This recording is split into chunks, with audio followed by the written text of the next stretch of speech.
Good morning, friends. In the last class, we discussed about some Newton's law and the types of forces, general types of or basic classification of the forces we discussed there. So now in today's class, let us say about this classification of these forces in mechanics. So I said already there are three types of forces in mechanics. So the first one we discussed them as field forces. So field forces. And the remaining classification also I mentioned already, that is contact forces and then connecting forces. So those are the basic types there, field forces, and then this is contact force, and the next one is this connecting force or attachment forces or attaching forces, right? Connecting or attaching attachment forces. So now let us see in detail about this field forces. So this field forces means generally magnetic force, electric force or gravitational force if you are considering. For example, gravitational force between earth and the moon if you are considering, or between earth and the sun if you are considering. So between them there is no any physical contact is not there, right? And so that these forces can attract the gravitational force is a force between two objects without any requirement of physical contact. So even when two bodies are physical contact with each other, the force will be there, and even when they are not in contact with each other, force will be there. Similarly, this electric charges, when two charges are separated by certain distance, then force will be there. And similarly in magnetism, when two magnetic poles are separated by certain distance, then force will exist between them. And so such a type of force are nothing but we call field forces, or that is said to be force at a distance. When objects are separated by certain distance, then that force will be there. That is called force at a distance. Actually, to express or to explain that force at a distance, the concept of field is introduced. Electric field will be there, and then gravitational field will be there, and magnetic field will be there. So whenever such a force at a distance concept, force at a distance is acting, then this concept of field is introduced to explain that. So that means that is why in gravitation we define the gravitational field, and in electrostatics we define the electric field, and in magnetism we define the magnetic field. So whenever such a force exists without any physical contact, there we introduce the concept of field. So that such a concept, that means such a force without any physical contact can be explained with the help of this field. So such a forces are said to be field forces. So simply write that the forces which can exert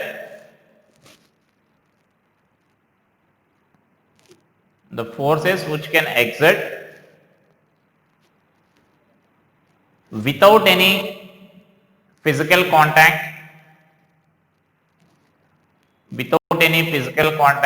between the objects is called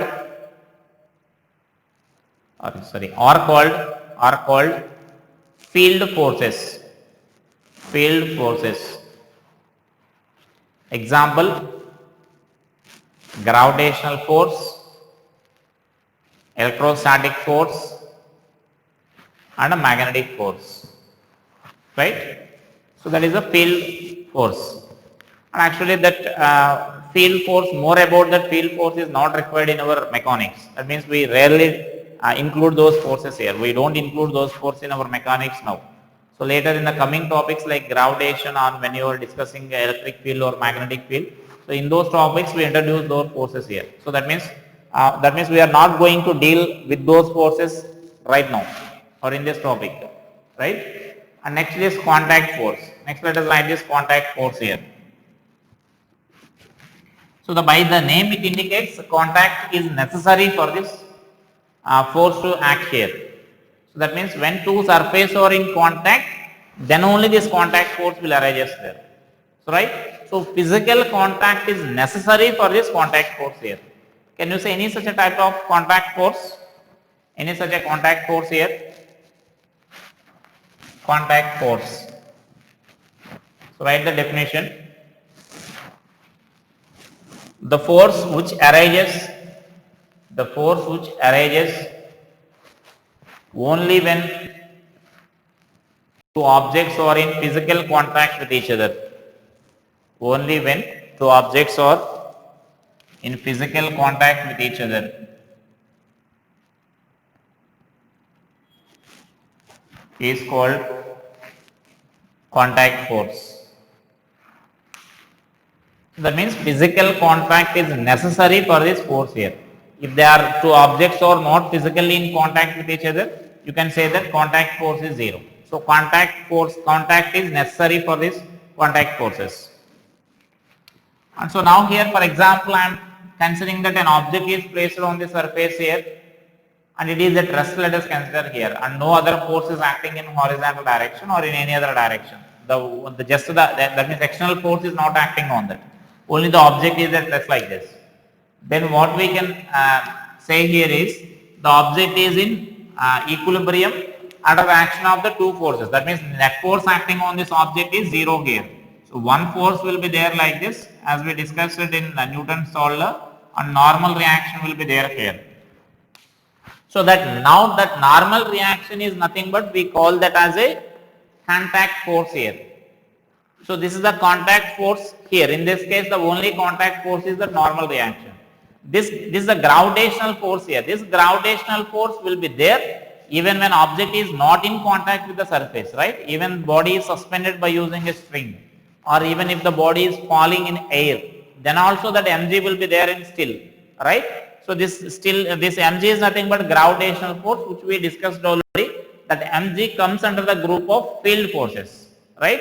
So that means this is not, the contact is not necessary for this mg here, but for this normal reaction that contact is necessary here, right?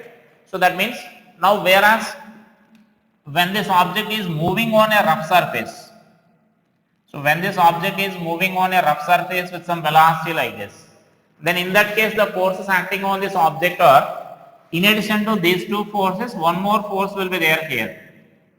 So mg will be there and normal reaction in upward direction, and in addition to that friction will be there here, that we call frictional force, which is opposite to the direction of motion of this object here when object is moving on a rough surface, fixed surface.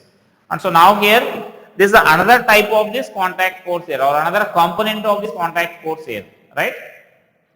And so now here this contact force has the two types of the components.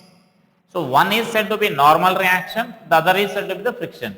If the surface is smooth, or if the object is at rest without any tendency to move, then this frictional force will become zero.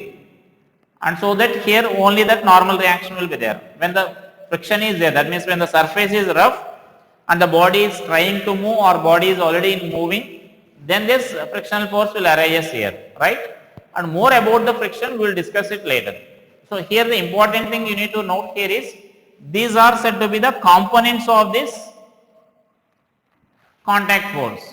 So that means now these are the two rectangular components, like x component and y component. These are the two rectangular components of our contact force. So the resultant contact force is nothing but it will be along this direction here. So the resultant of those two is nothing but we say it as a net contact force here. The resultant of this N and F. So right. So those are the two components of this contact force. So write that. So after the definition, just mention about that. This contact force has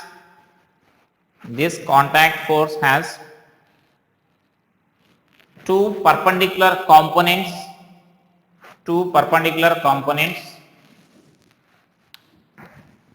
They are, so write that one is normal reaction, normal force or normal reaction.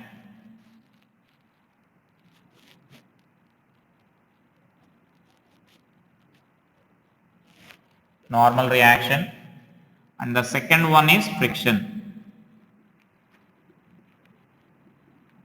Friction, or you can call this as frictional force. Simply you can call that as a friction, right? So this normal reaction and friction are the two components of, or two perpendicular components of this contact force, right? And so now first let us write about this normal reaction here. So again write about this normal reaction. What is this normal reaction? Let us write here. normal reaction. So now this normal reaction is nothing but, so like when this object is placed on a surface, now this object is pressing the surface with some force, right? The surface also will exert an equal amount of force on the object. Then that force is nothing but we are naming it as normal reaction, and this normal reaction is always normal to the surface. That is why we are calling it as normal reaction. That is a basic point you need to remember here. So whenever you are representing the normal reaction, that normal reaction must be normal to the surface. So that this normal reaction we can represent like this. So this is our normal reaction here. So this normal reaction is force exerted by the surface. And so sometimes here object may be there on this inclined plane like this. So then this normal reaction will be there like this. So that this angle you may consider this as theta. Right? So that normal reaction will be there along the direction there. So that means normal to the surface. I am going to represent here normal to the surface. So just to mention that when an object is placed on a surface, when in normal reaction, when an object is placed on a surface, the object presses the surface with some force,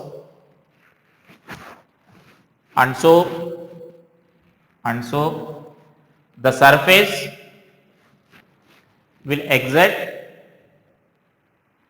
an equal amount of force on the object,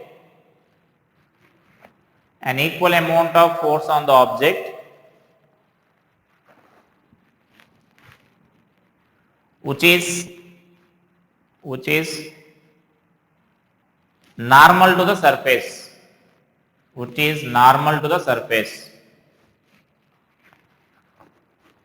This force is called normal reaction.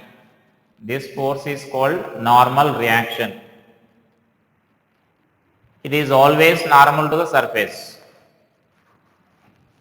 So then for this, draw these two diagrams here. I am not going to discuss any magnitudes or magnitudes here. Just I am going to discuss about the directions.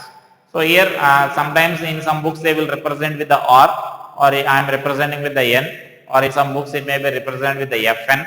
So nothing, that symbols are not important here, right? You can use any symbol there. So generally we represent N, or in some books it is represented with the R, reaction force, normal reaction force, or sometimes Fn, normal reaction they will represent there. So that means just I am going to represent normal reaction with the N, right? So that is about the normal reaction. So normal reaction is always normal to the surface. So mention that point there. Normal reaction is always normal to the surface. And next, let us write about this.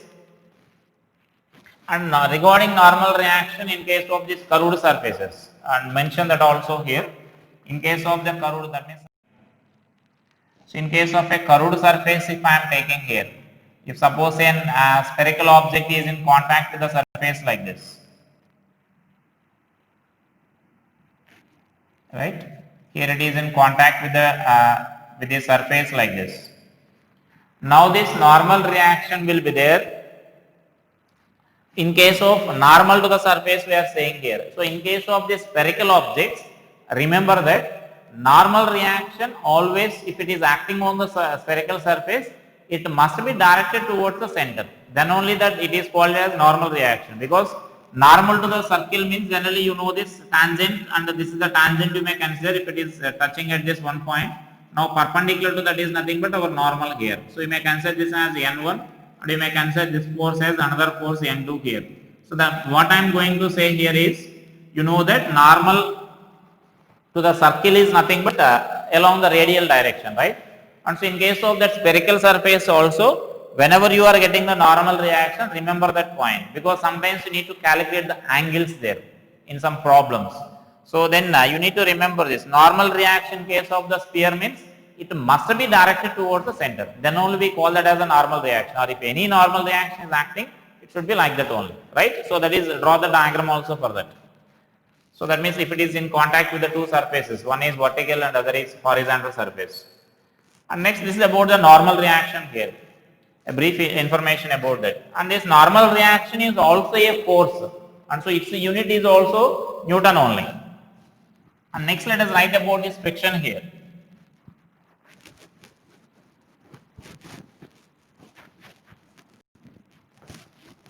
So next one is friction.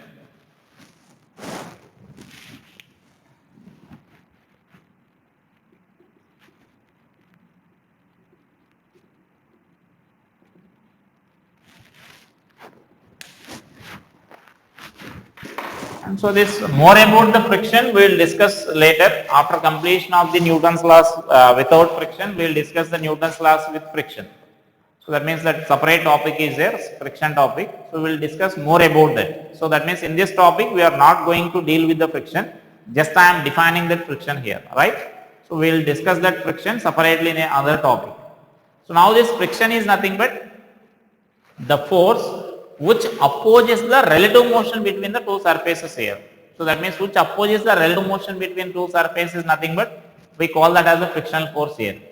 And this frictional force is also a contact force, and it always arises when there exists a normal reaction or when there is a tendency for this motion here. That means when there exists a relative motion or there is a tendency to move, then this frictional force will arise here.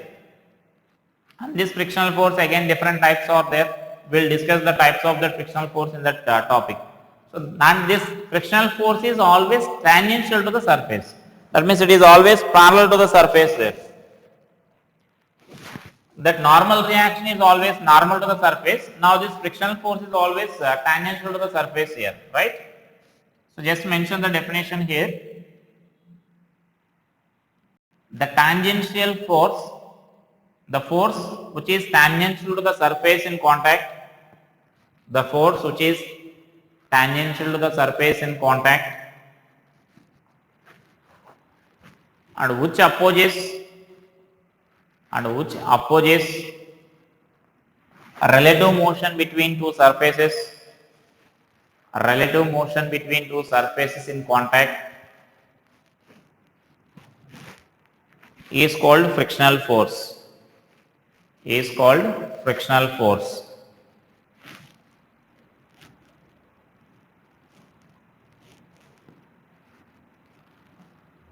So this frictional force is always tangential to the surface.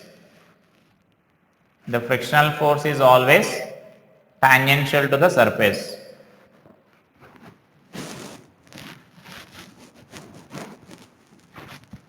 And so now draw this diagram here. And then in case of inclined plane, you can draw this inclined plane diagram like this. Suppose if an object is moving down the inclined plane, for example, then this normal reaction and a mg will be there like this, and then this frictional force will be along this direction when the body is moving like this, when velocity is moving like this. So this is the direction of this frictional force here. So that means it is always tangential to the surface.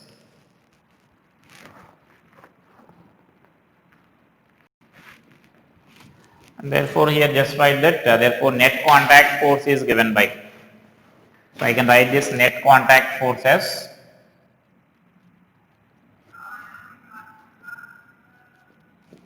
so therefore this net contact force is equal to F net is equal to under root of n square plus f square, right? Because those two are always perpendicular. Normal reaction and friction are always perpendicular. And so that this net contact force is always given by under root of n square plus f square. And that is generally we say that these are the two components of that friction, right?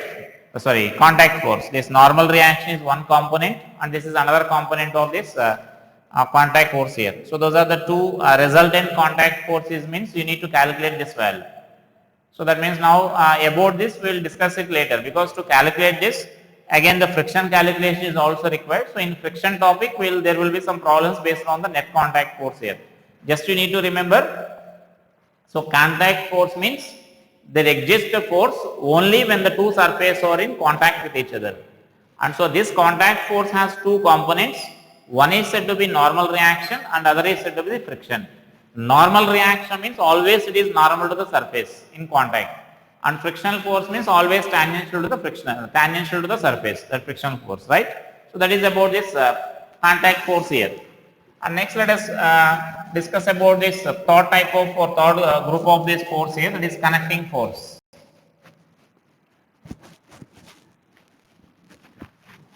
So that means in a system, if it consists of objects like which are connected together by using either string or spring.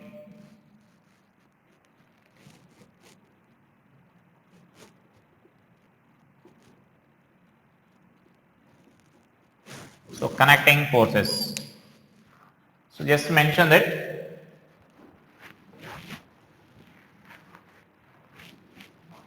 the tension in the strings, the tension and the spring forces. Spring forces comes under this group. Tension and spring forces comes under this group. That means directly when the objects are connected by either string or spring, then this connecting forces will arise. So in that connecting forces, these are the spring force is one force and other is tension here. Tension is the other force here. So first let us discuss about this tension.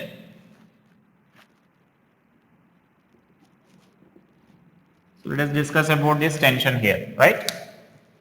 Now in this tension, I can say this tension will arise when two objects are connected together. So here I am saying that suppose if a block is suspended by using a string like this. So then here what we are saying is some tension will arise here. So right. So some tension will be there on this string. And so here we represent this tension is like this, and here we represent the tension is like this, right?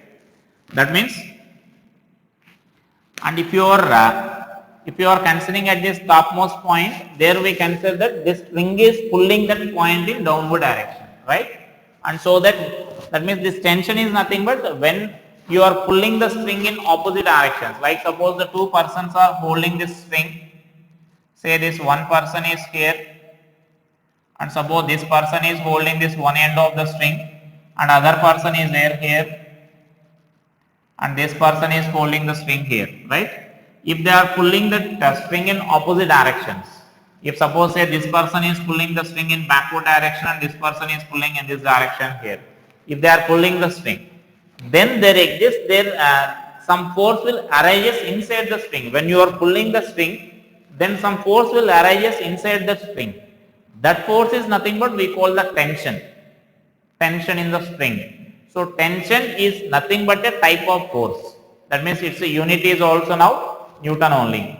So this force will arise when you are pulling the string, right?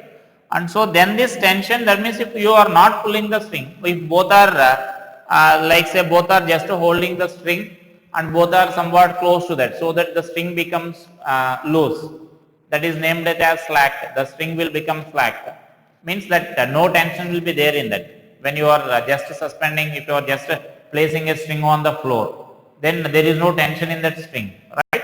And so, but once if you pull the two ends together, that means if you are pulling the two ends in opposite directions there, then some tension will arise here. And so now the person this pull the string like this and this person is pulling the string here.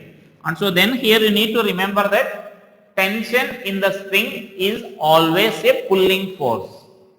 By using the string, you can pull the objects, you can't push the object.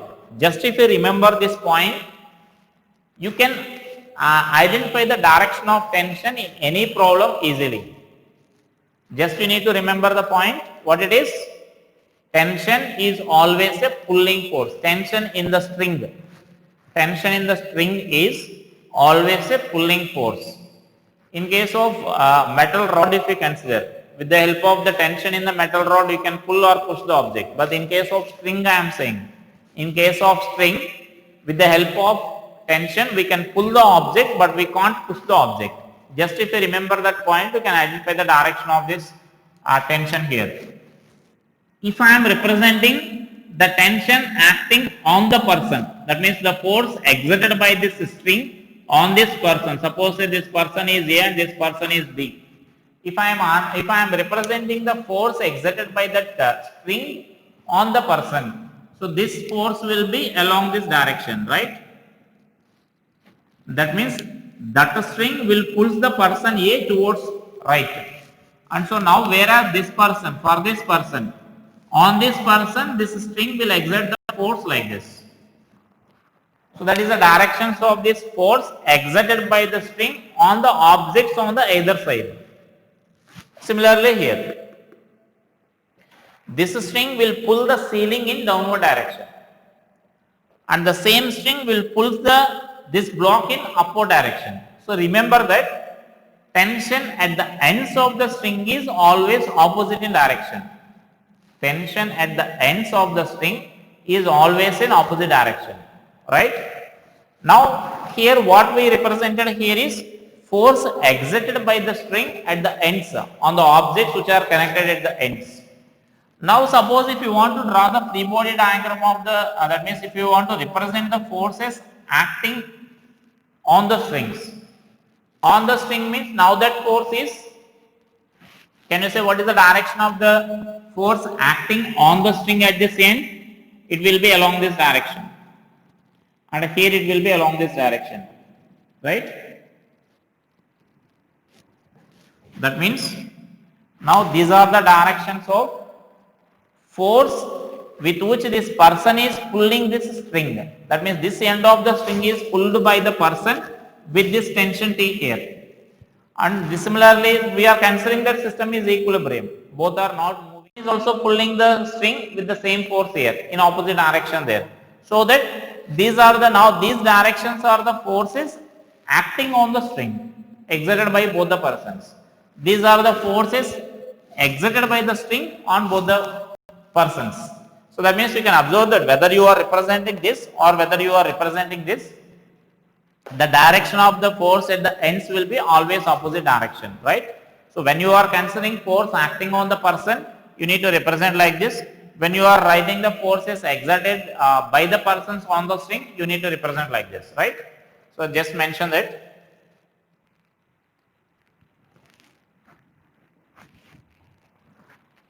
So just write in the tension here.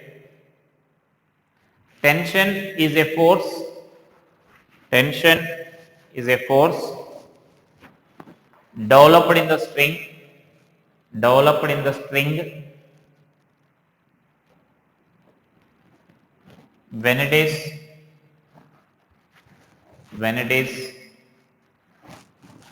pulled at the both ends in opposite direction. At the both ends in opposite direction.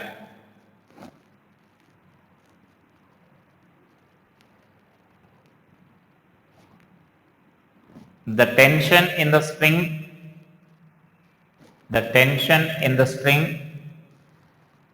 is always a pulling force. Is always a pulling force. That is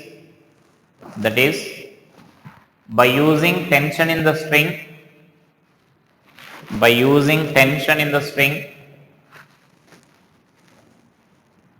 we can pull the objects, but we can't push the objects. So as I said, remember, with the help of tension in the rod, if two objects are connected by a rod, with the help of that rod, you can push the object or you can pull the object. Just if you are taking a toy car, for example, if you are taking some toy car and it is connected with the help of a string.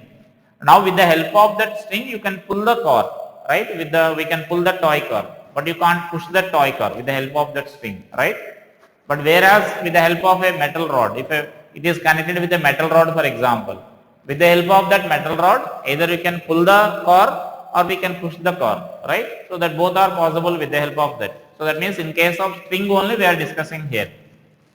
And next write this example here. With this you will get the more clarity about these directions of this tension.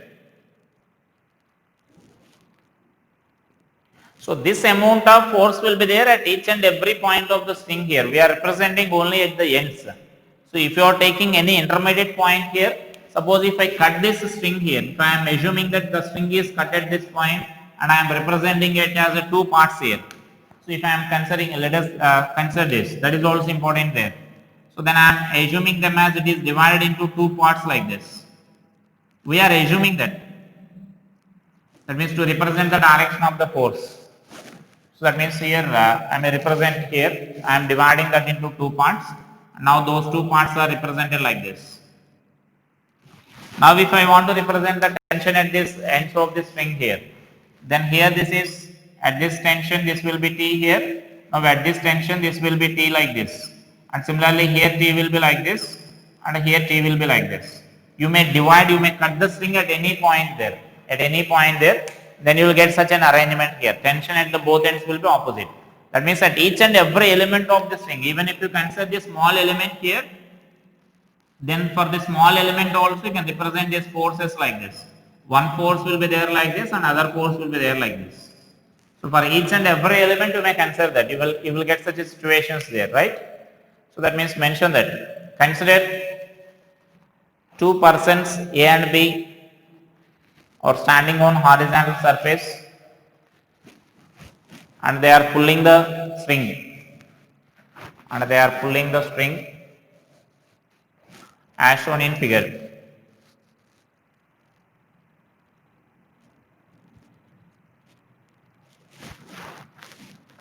Then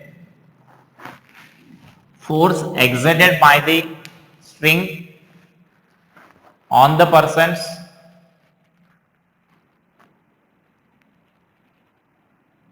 is shown in the figure, is as shown in the figure.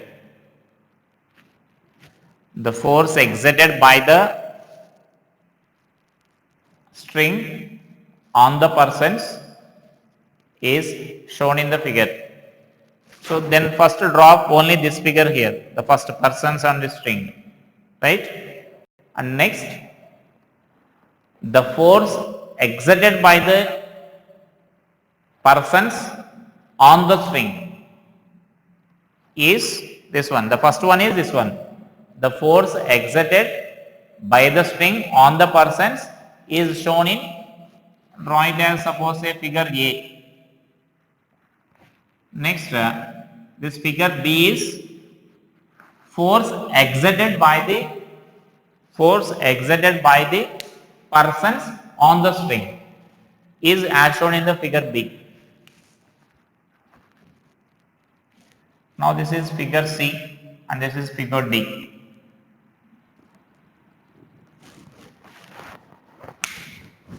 If we assume that string is, a midpoint of the string,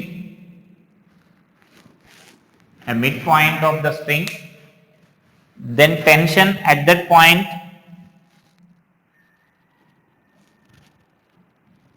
can be represented as shown in the figure C.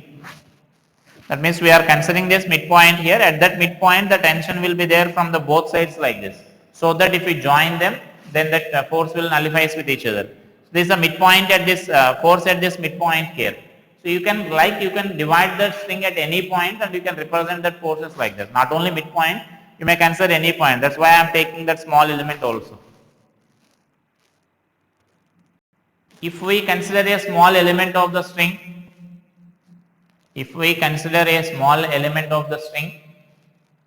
then forces acting on that small element are as shown in the figure D.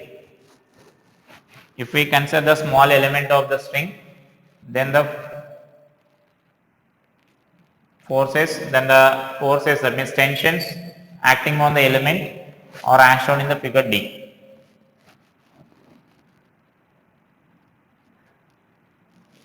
And write this example also. Just to draw this, and these are the forces. What we are representing is force exerted by the string on the surfaces. Generally we represent in the forces means we represent those these forces here. Force exerted by the string on the objects or on the surfaces we will represent like this, right? So we don't represent forces acting on the surfaces or the objects on the string. We don't represent. We represent forces exerted because we discuss about the motion of the objects here or equilibrium of these objects, right? So then we need to calculate the forces acting on the objects we need to calculate. So generally we represent those forces like this. And you need to represent both the forces here. Tension means you can't represent a single force. So in general, whenever you are drawing the diagram, force diagram, you need to represent these both the directions. We need to represent the tensions there, right? So then some information, some important points will be there regarding this tension. So let us write those points there. Important points regarding the tension. Important points regarding the tension. So let's write the first point.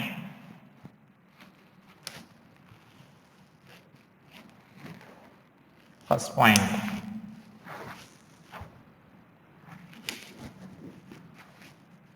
If different objects are connected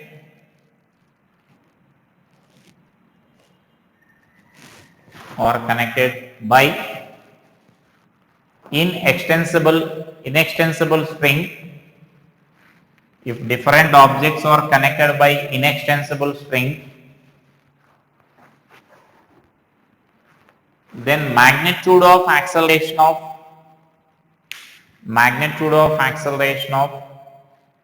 those objects must be same. Magnitude of acceleration of those objects must be same. Inextensible means the length of that string remains constant, which is our general case. So generally we consider the strings are inextensible strings only in all our problems. So that means in such a cases, if the length of the string is constant, the acceleration of the objects which are connected by such a string must be same in magnitude. Direction may be different in some cases. One object may move in vertical plane, another object may move in horizontal plane, right? Like this. If one object is kept here and this object is connected to the other object like this. So now here also, if its magnitude of acceleration is a, then suppose here if I am taking it as a2, then modulus of this a1 must be equal to modulus of this a2. That's what I am saying here. Similarly here if acceleration of this is a1 and this acceleration is a2, then a1 is equal to a2 we can write here. The magnitude of accelerations must be same when those two objects are connected by such an inextensible string. So then just to draw those diagrams there. The magnitude of acceleration of the string. Because simply you can understand that easily. If the length of the string is, for example, if the length of the string is inextensible, that means it remains constant. If this object moves a distance of 1 meter, for example, if that object moves a distance of 1 meter, then this object also should move the same distance 1 meter in the given time interval, right? That means if it is having a velocity of say 2 meter per second, then it should also have that velocity of 2 meter per second. If it is having an acceleration of 2 meter per second square, then this should also have the acceleration of 2 meter per second square. So the magnitude of acceleration must be same when they are connected by this string, right? Inextensible string. So that is one point. And next what we can discuss here is when the string is ideal. When the string is ideal.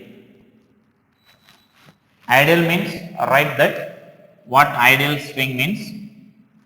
Massless and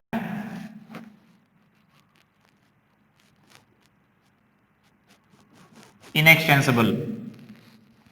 The string is massless string and it is inextensible. Inextensible means we discussed already there.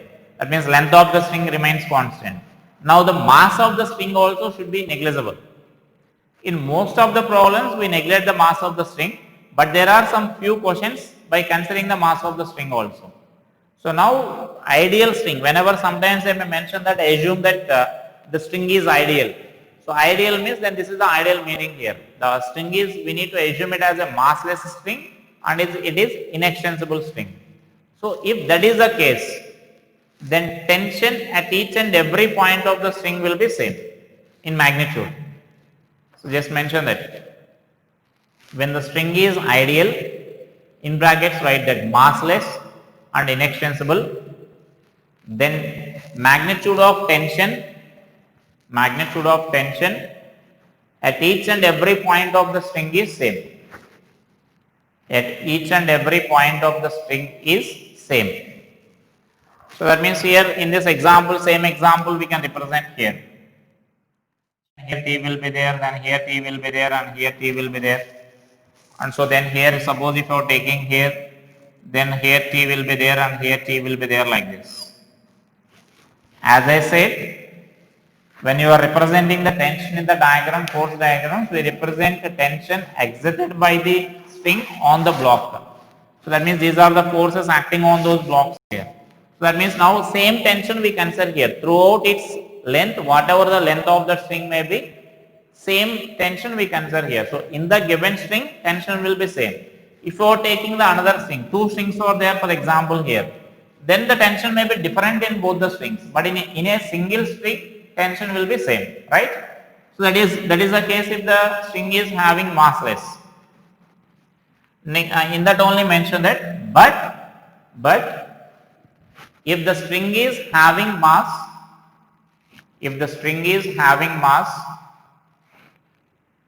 then tension will be different at a different points.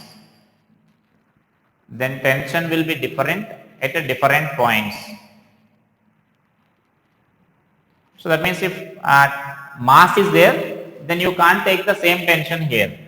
For example, here I am taking the situation like this.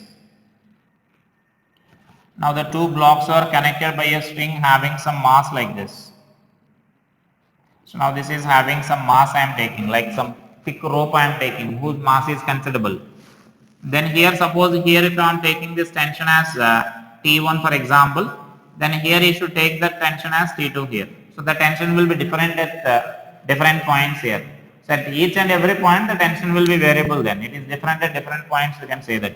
So that is in case of this when the system is puller like this, what I am saying. Then the forces will be like this, tension will be different at different points. So then draw this diagram also. And next point. So next we discuss about when the string is passing over the pulley.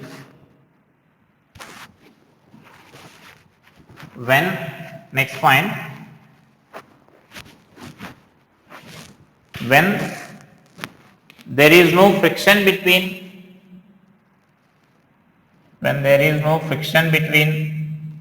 pulley and the string. When there is no friction between pulley and the string,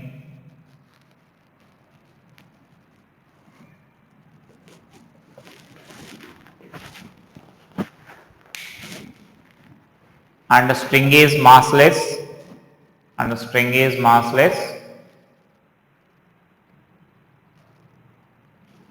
then tension in the string on either side of the pulley will be same.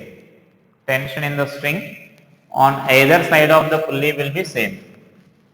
Like here if I am taking T, then here it is T, then here it is T, then here also T will be there. So that means on either side of this side if you are taking tension T1, this side also same tension T1 will be there. When pulley is massless, and that means when this is frictionless here, when no friction is present here, that means if you are taking this as a frictionless and the string is massless, and that only they will mention it as ideal pulley and ideal string. So then here mention that in bracket, just mention about this ideal pulley. So ideal pulley means massless and frictionless. So that means the pulleys whose mass is negligible. Pulley mass is also negligible. Ideal pulley means mass of the pulley is negligible and this friction is also negligible here. So then such a type of pulleys are nothing but we call ideal pulleys. So sometimes they will give that consider all the pulleys are ideal. So ideal means automatically we need to consider that as a frictionless. So then actually here throughout this Newton's laws we consider the pulleys for ideal only. That means even some cases there may be mass may be there, but friction won't be there here. So that means then frictionless pulleys only we consider here. So when friction is there, then such a type of problems we will discuss in like in rotational dynamics or rotational mechanics. So in that we discuss the friction with the pulleys. That means there exists some friction between the string and the pulley, so that the tension will be different on either side of the pulley. So then there you will get that, right? But if the friction is not there, then it will be same on the other side. So then mention that in that sentence, in the same point only mention that when friction exists, and write about this also. Ideal pulley means massless and frictionless. When friction exists between pulley and the string, when friction exists between pulley and the string, then tension will be different on either side of the pulley. Then tension will be different on either side of the pulley. That means for the previous point, draw this diagram. Frictionless means then tension will be same here. Now I am taking with some friction. So when you are taking with some friction, then here suppose I am taking this tension as T1 for example, then this side some tension, other tension will be there. That means we need to take some other tension, T2 let us consider. And we are taking this string as massless. The string we are assuming as massless, so that its tension is same at every point here. In this side tension will be same at every point, and this side tension will be same at every point if the string is massless. But here friction is there here between the pulley and the string, so that tension is different on this different sides here. So understand these points clearly. This point is frictionless. When friction is not there, and the string is also massless. We are considering the massless string only. Here also the string is massless only. So then massless string. Then tension is same on either side, and tension is same at every point also, right? So then here also the tension will be there here, and then that means tension will be different when the friction is present here. So here some friction exists here. So there is some friction at the surface, then tension will be different on either side. Next, if you are taking another possibility like friction is there and mass of the string is also considerable, then tension will be there at both sides will be different, and at each and every point is also different there, right? So just mention that. Write it as the next point. When there exists friction between pulley and the string, when there exists friction between pulley and the string, and the string is having some mass, and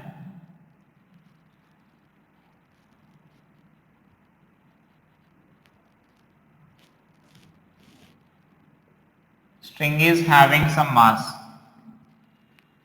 then tension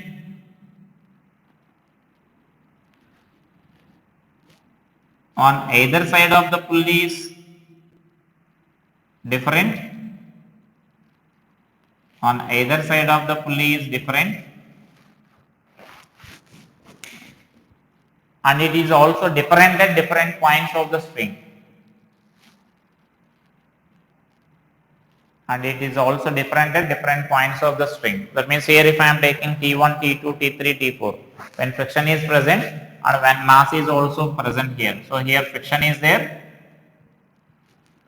and having some mass, the string is having some mass. So then that is the case here, then tension will be different at different points we need to consider, and this case generally won't present for us, either friction will be there or mass will be there, only one case will be there, then both are present, such a problems are not there. And that too, as I said, friction between pulley and the string we won't discuss in this topic, we will discuss only in rotational mechanics, such a type of problems. So then our case will be generally this one. In most of the problems, generally this one, when there exists some frictionless pulleys and massless strings, ideal case that is. And this is the sometimes when string is having some mass, then this type of problems will be there. just by bodies who are connected by the such a string having some mass. So that is some important points regarding this uh, tension, right? And so now let us see about this spring force.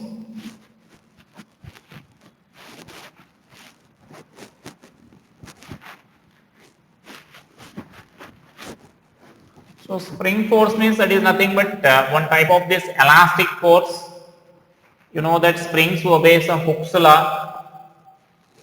I think you learned about that Hooke's law in our school.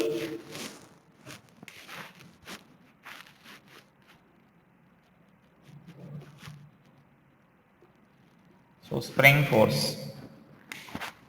So now here in this spring force, actually the spring will exert some force when there is some deformation in that spring.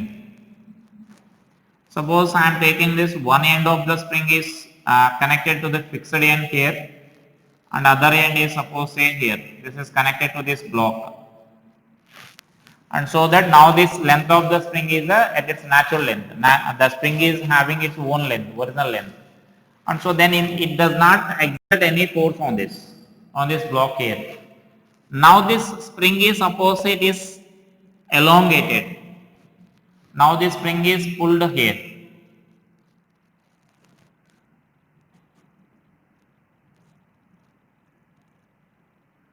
Then it exerts some force here. This is the natural length or the equilibrium position that we call. And now suppose if you are elongating this by a distance x, then spring will exert some force on these blocks. And so now that force is nothing but we call the spring force here. Then the spring force will be there along this direction here. So that means the spring we consider it as an elastic object. Elastic object means which it tries to or which it regains its original shape and size when you are removing that external force. If you are taking that spring and just keep the spring between these two fingers like this and just press it, then length of the spring will decrease, right? That means we are applying some force on that. The force which is exerted by us is called a deforming force or external force simply. And when you remove that force, then spring will regain its original length, right? So that is nothing but now this spring is considered to be an elastic object. Elastic object means the objects which can regain their original shape and size are called elastic objects. And so then it is able to regain its original shape and size because of some internal force developed inside that, which we call the restoring force. We all don't confuse with all this terminology what we are using here. You will get in detail in the topic called elasticity. One separate topic is there for us to discuss all this. So just to simply understand why that spring is exerting that force here. So when you are compressing it, then some force will develop inside the spring. That force is nothing but we call restoring force, which is the property of that elastic objects, right? And so that force is always try to regain the original shape and size of the given object. So it arises only when there is some deformation in that object. So that means when you are changing the shape or size of the object, some internal force will develop inside that object. And that force will try to regain its original shape and size. Once the object gains its original shape and size, then such a force doesn't present.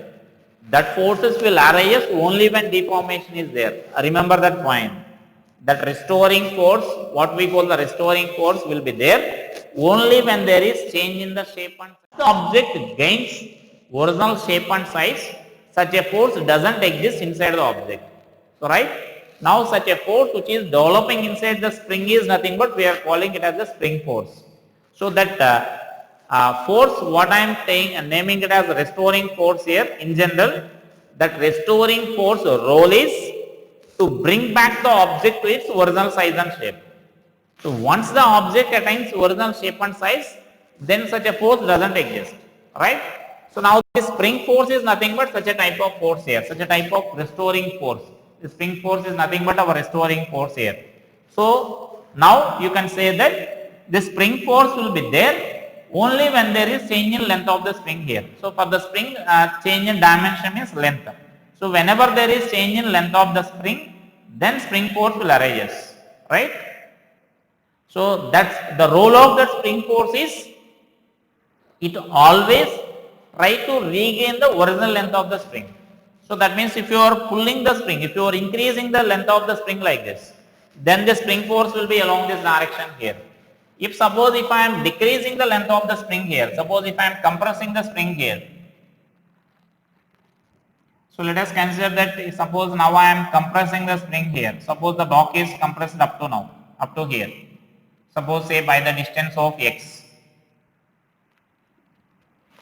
Now the role of the spring force is it should increase the length of the spring. It should increase the length of the spring means on the block the spring force will be along this direction here.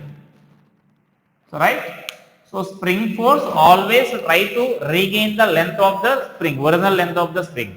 Once the spring gains its original length, that means in this position, spring force will be 0. So this is here there is no spring force here. So, right? So that is the role of the spring force. So spring force always try to gain the original length of the spring. And the magnitude of the spring force is found to be directly proportional to the displacement. That means their change in length of the spring. And so here we name this as, just I am taking F itself as the magnitude I am taking here. So this magnitude of this force is nothing but we write it as K into X. So we represent it as a Kx, where K is some constant which we call spring constant, or sometimes it is called force constant. So spring constant or force constant is represented with the K. So some proportionality constant here. So now this is the expression for the spring force here. So there X is either elongation or compression. You may represent if it is decreasing by length of spring is compressed by 2 centimeters, 2 centimeters you need to substitute. If it is elongated by 5 centimeters, just 5 centimeters you need to substitute. The direction of the spring force means that depends on the case, whether it is compressed or elongated, accordingly you need to identify here. So just mention about that briefly, and more about the spring force we will discuss in work for energy topic there, and more about this spring constant also we will discuss there. Right, that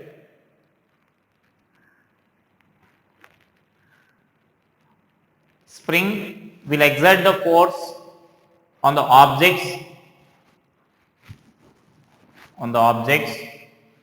which are in contact with it. The spring will exert the forces on the objects which are in contact with it only when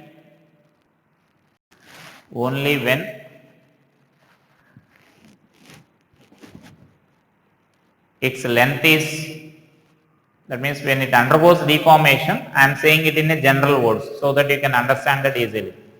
Only when its length is either increased or decreased. When its length is either increased or decreased. It is said to be when it undergoes deformation. If you want to write in a general way, formal way, when it undergoes deformation, then it exerts the force. Right? When the spring is at its natural length, or in undeformed state, that is said to be undeformed state, then it doesn't exert any force on the objects.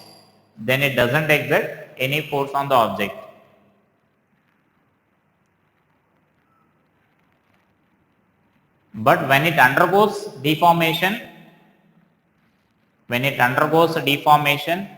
exerts the force.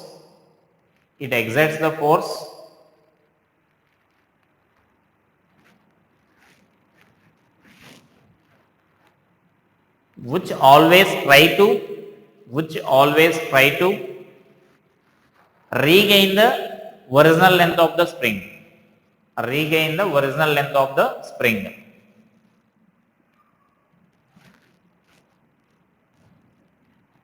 The magnitude of spring force according to Hooke's law, this is nothing but our Hooke's law here. According to Hooke's law, the magnitude of the spring force is directly proportional to the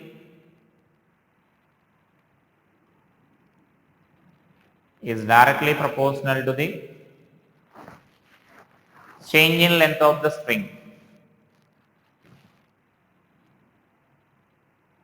So F is mod of F is or Fs is proportional to X. X is either elongation or compression. So for both of them you can write here elongation or compression where X. And so then Fs is equal to K into X where K is a spring constant or force constant. So you can write that K value as Fs by X. And so from this you can write that unit as Newton per meter. That is the unit of the spring constant or force constant. So that represents the stiffness of the spring actually. And we will discuss more about the springs in that work for energy topic there, right? And so here draw these diagrams here. Draw these diagrams. So when it is at natural length, no force. When it is elongated, then force will be there like this. And when it is compressed, then again the force will be there like this. So that is the magnitude of that spring force. So this X is elongation or compression produced in the spring, right? So these are connecting forces here. And next we discuss about the free body diagram and equilibrium of the bodies in our next class, right? Thank you.